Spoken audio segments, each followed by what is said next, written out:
When you look at Daniel 8 verse 23, we will see how this corresponds with Daniel 9.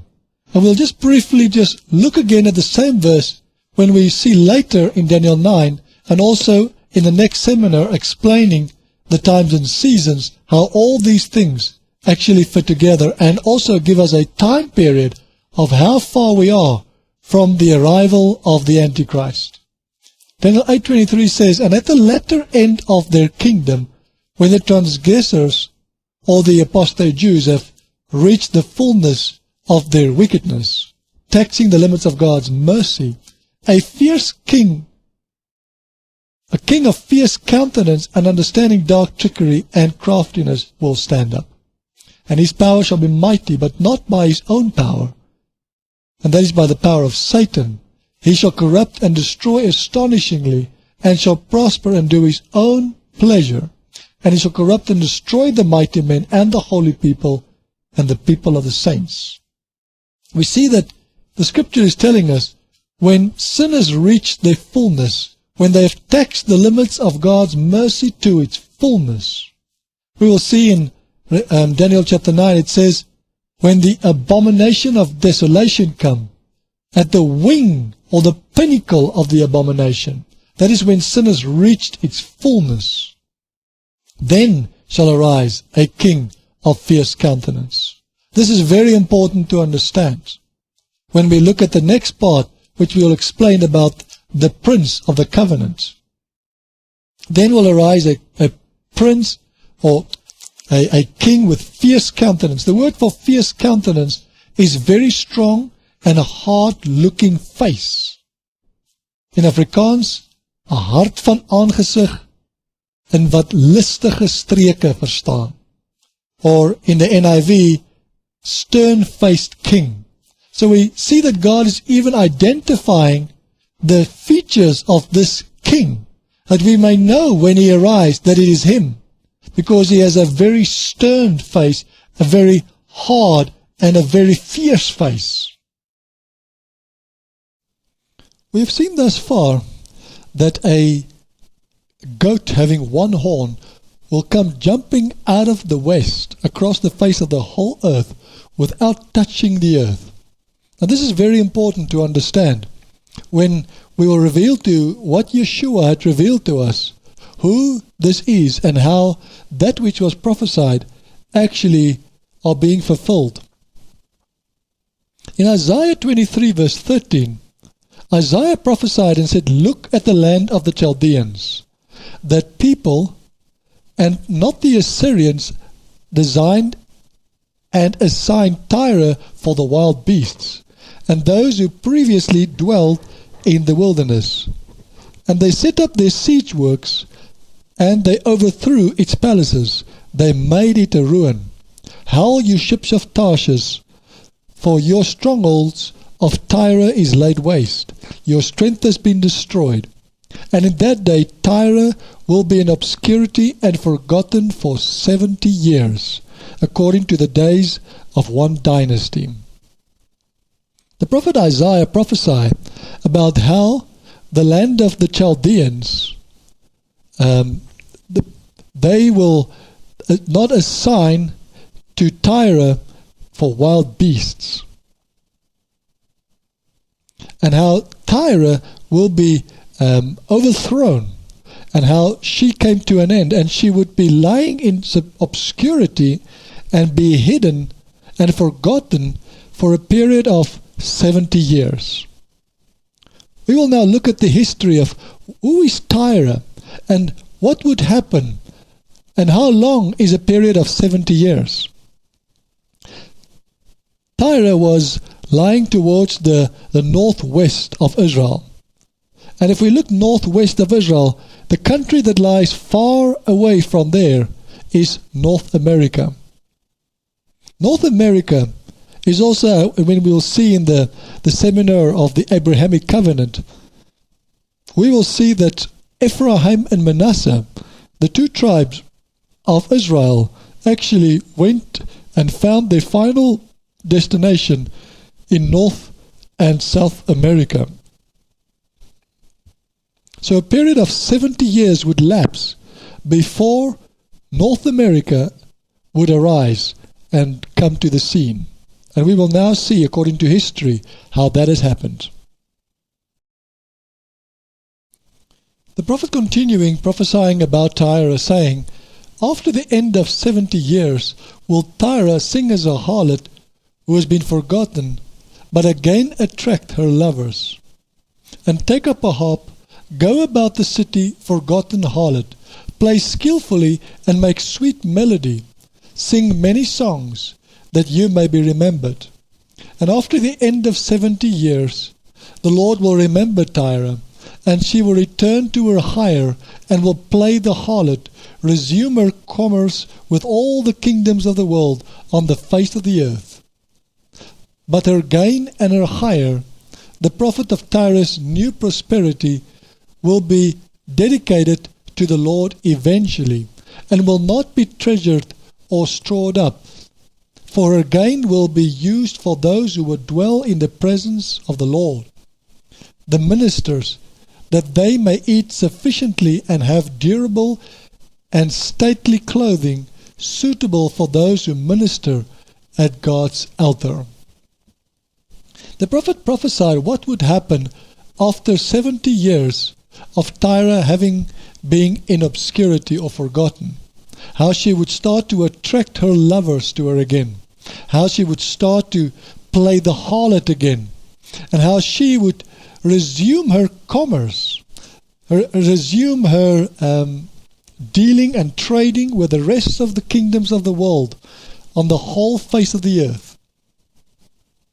It says that her prosperity will eventually go to Yahweh, and her treasures will be stored up for those who dwell in the presence of Yahweh, the ministers of Yahweh. So we see that Tyre will be a land or a country or a kingdom that has great and powerful commerce with the rest of the kingdoms of the world. How she will play the harlot, and how she will attract many lovers to her. Who is Tyre, is the question.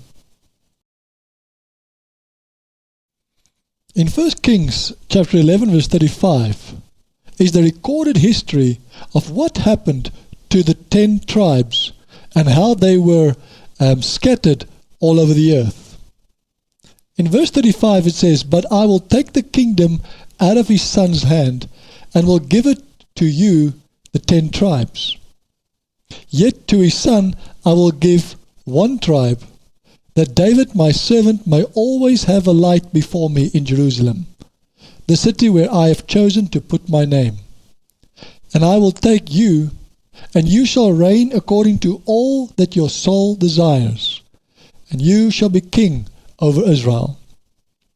It was promised to Jeroboam that the 10 tribes of Israel would come to him, and that the rest of the tribes, especially Judah, would remain, because of the promise that Yeshua had made his servant and King David, saying to him that the throne will never depart from his bloodline.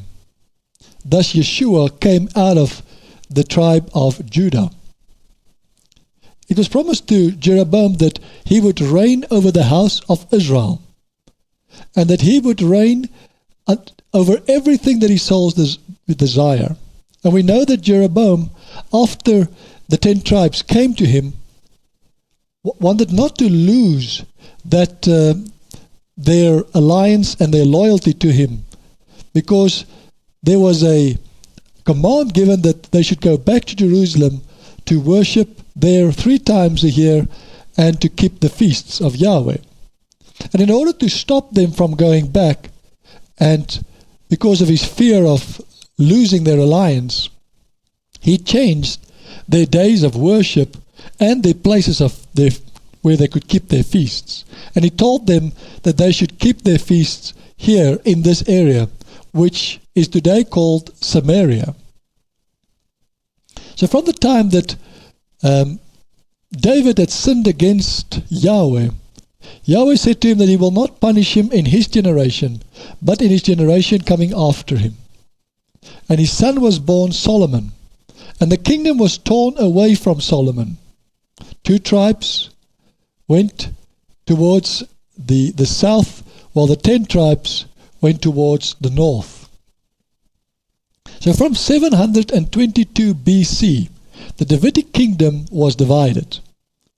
And for a period of 2,500 years, or prophetic years, they remained in obscurity and remained hidden until the time had passed and they arose to come to power in 1776, when the U.S. Declaration of Independence was made and the United States of America came into existence.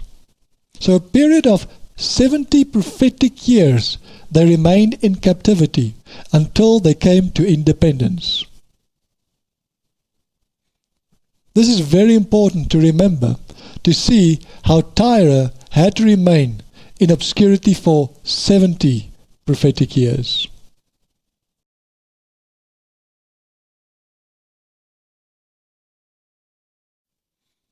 Daniel 9:27 continues and says, "And he," that is the other prince, "will enter into a strong and a firm covenant with many for 1 week or 7 years. And in the midst of the week he shall cause the sacrifice and offering to cease for the remaining 3.5 years." We see that the prophecy reveals that the other prince will enter into a strong and a firm covenant with many for 1 week. We will look into in the finest detail at what this covenant is and who the prince is. But it's also very important to see that there are many lying prophecies and false teachers out there who are teaching that this is a 7-year covenant with Israel. The prophecy definitely does not say that. It says he, the prince, will enter into a strong and a firm covenant with many, not with Israel, for a period of 7 years.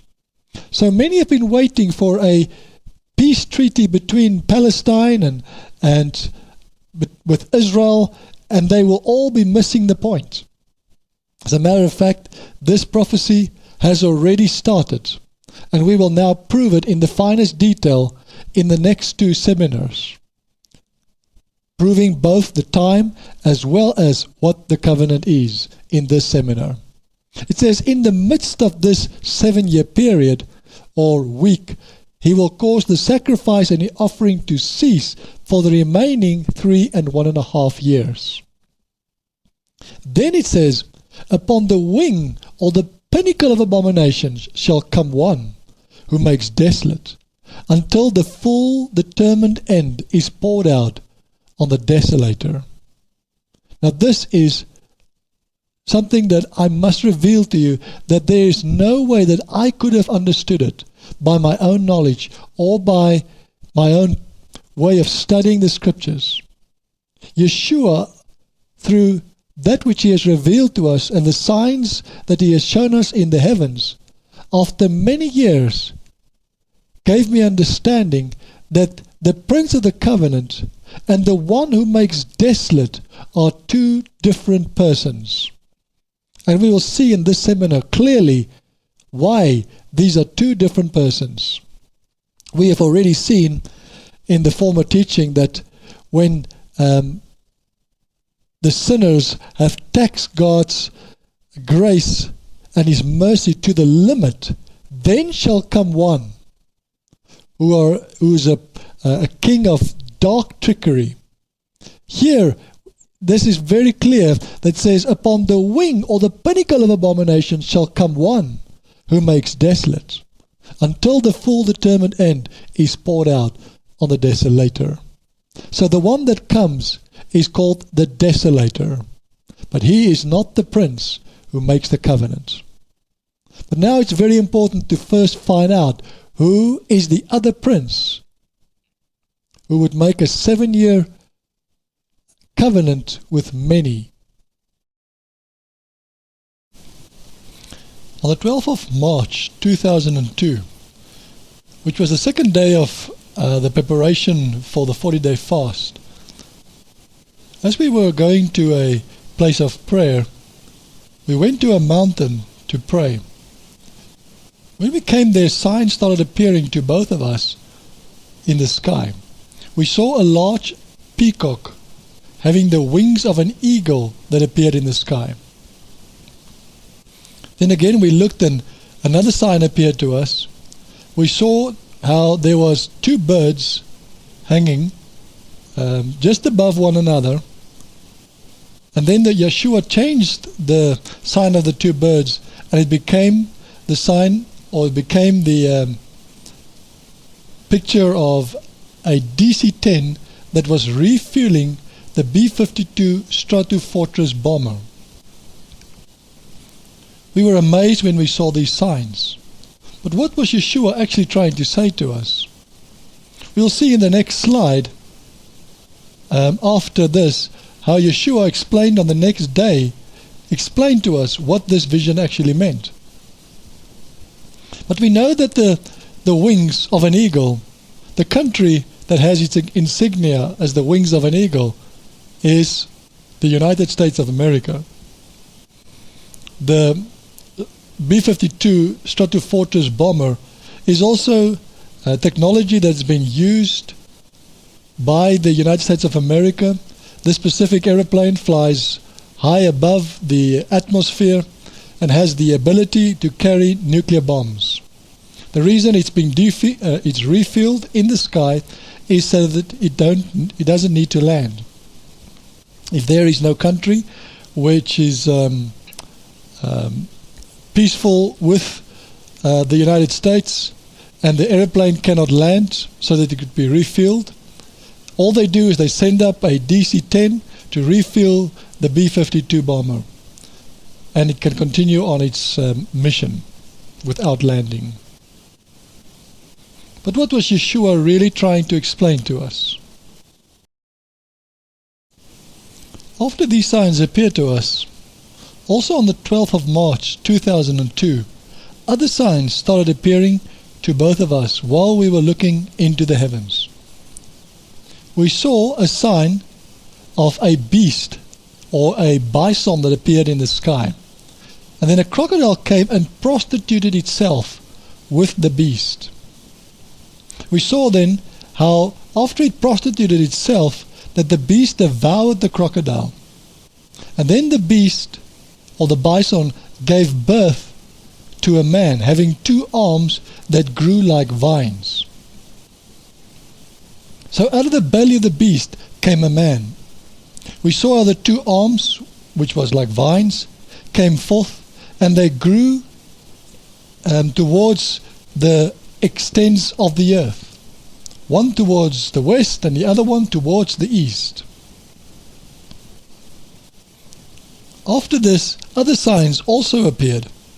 We saw a sign of a goat having two horns that appeared above these signs, as if to interpret these signs. And this goat had a tail of a tadpole. We saw how the goat jumped without touching the ground towards the east, but when it landed, the ram's head landed. And the goat pretended to be what it was not. The goat pretended to be a ram.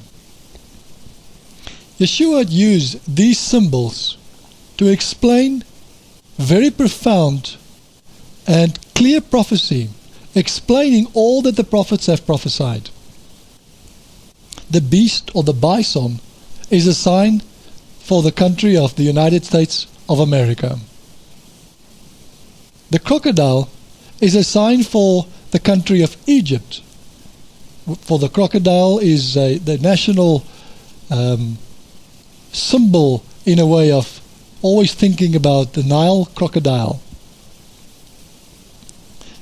The fact that these two prostituted themselves showed that there was some kind of agreement that was made between the United States of America or the leading the United Nations and Egypt, and this would give birth to a man, or the Antichrist.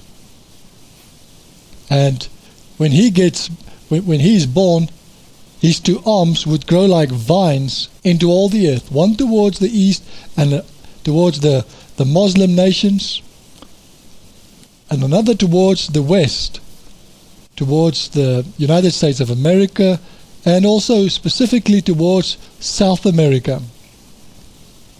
The goat that jumped across the face of the whole earth reminds us of what we have seen earlier of the vision that Daniel saw of a goat having one horn that jumped out of the west across the face of the whole earth. But Yeshua is revealing to us that this goat is a very deceptive goat.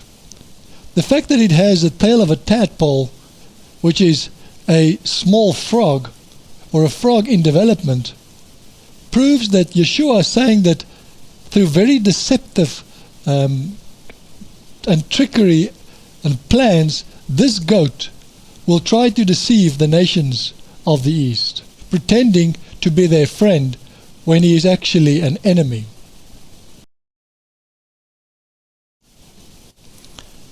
On the 13th of March 2002, that morning as we again went to pray, the word of the Lord came to me, and I opened the scriptures in Ezekiel chapter 17, verse 2, saying, Son of man, put forth a riddle and speak a parable or an allegory to the house of Israel.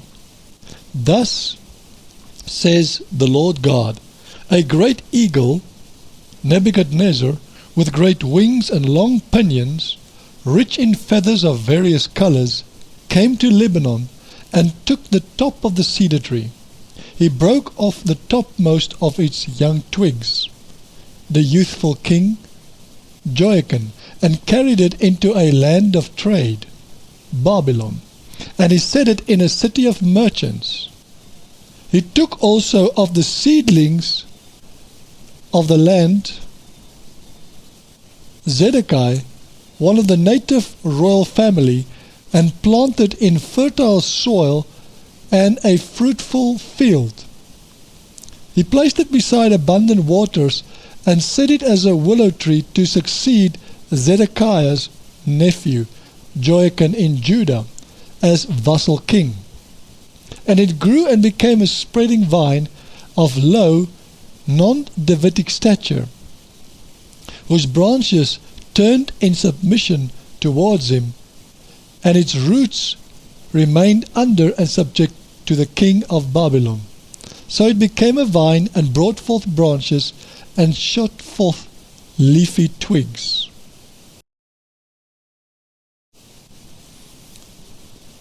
And there was also another great eagle with great wings and many feathers, and behold, this vine bent its roots languishingly towards him, and shot forth its branches towards him, away from the beds of its planting, for him to water.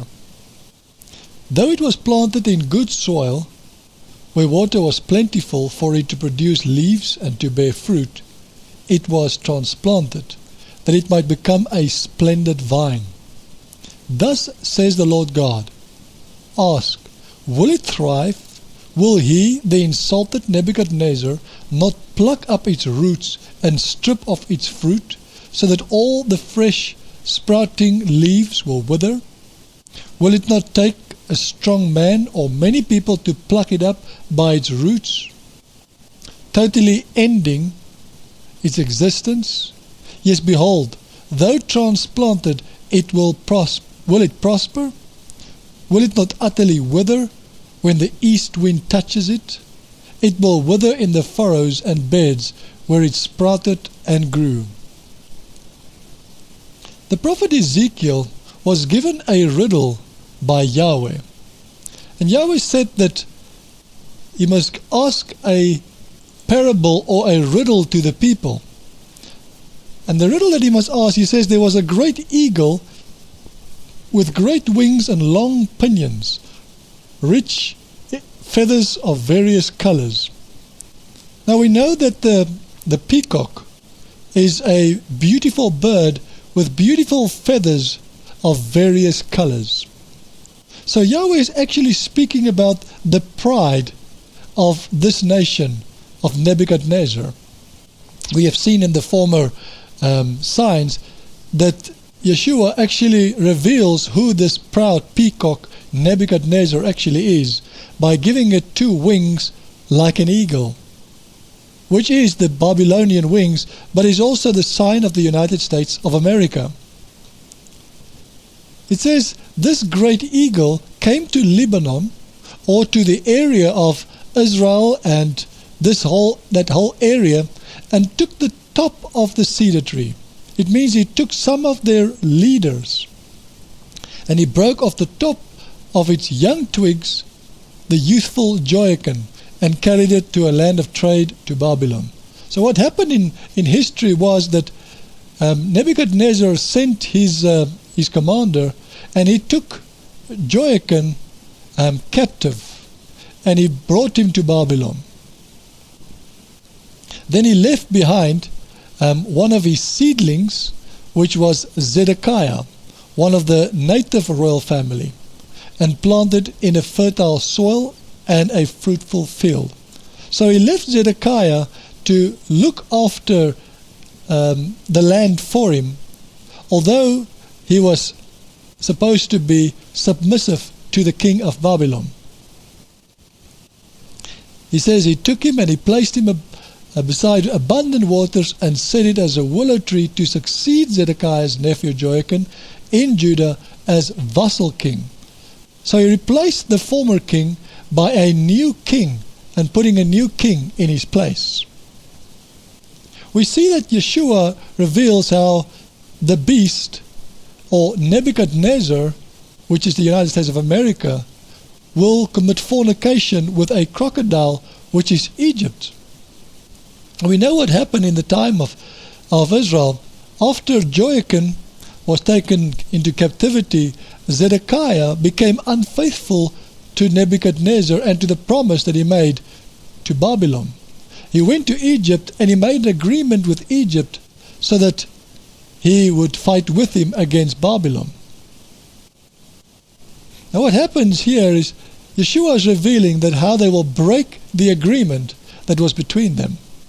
We see that there was a fornication that's committed between the beast and the crocodile.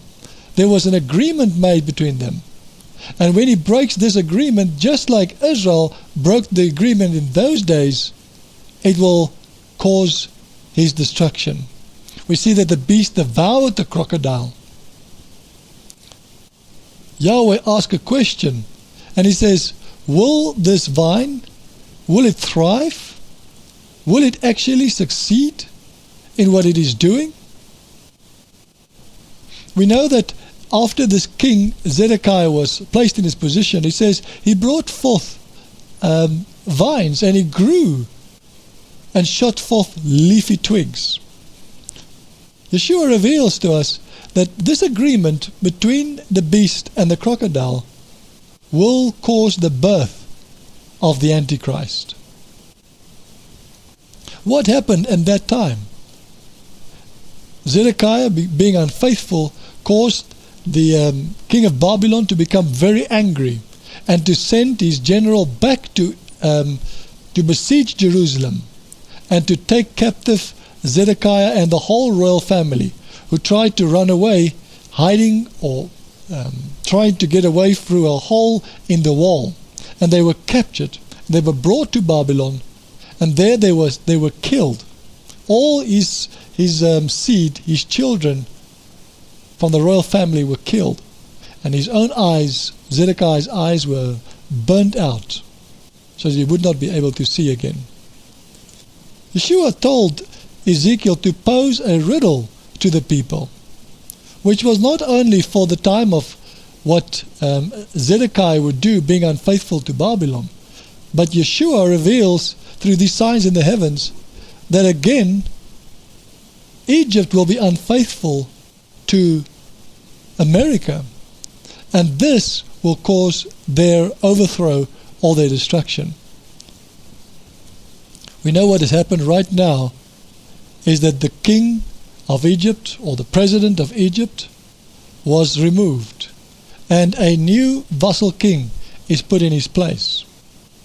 It might not seem like a vassal king, but in reality the country was overthrown, not by the Muslim Brotherhood, but because of what is happening behind the scenes. There was a certain agreement made with America, and now this agreement will be broken and will cause the destruction of Egypt. So Yahweh asks, and he says, there's another great eagle, which we know this as Egypt now, that came, and behold, this vine bent its roots lavishly towards him, and shot forth its branches towards him, away from the beds of its planting, for him to water it. So it looks like Egypt will look for protection from another great eagle, and they will have their vines bent towards this person, and this will cause the birth of the Antichrist. When we look at this seminar further, we will see in the finest detail how Yeshua, through signs in the heavens, revealed to us not only from which country the Antichrist will come, but actually who he will be. It says he will lavishly towards, he will shoot forth his roots languishly towards him, and shot forth his branches towards him, away from the beds of his planting. So Yeshua is promising his judgment to come upon Egypt. He says, will it thrive? He says it will certainly not thrive. It will utterly wither, and when the east wind touches it. We will see in the rest of the seminar who is the east wind, and what is the east wind that will touch Egypt and completely destroy it and overthrow it.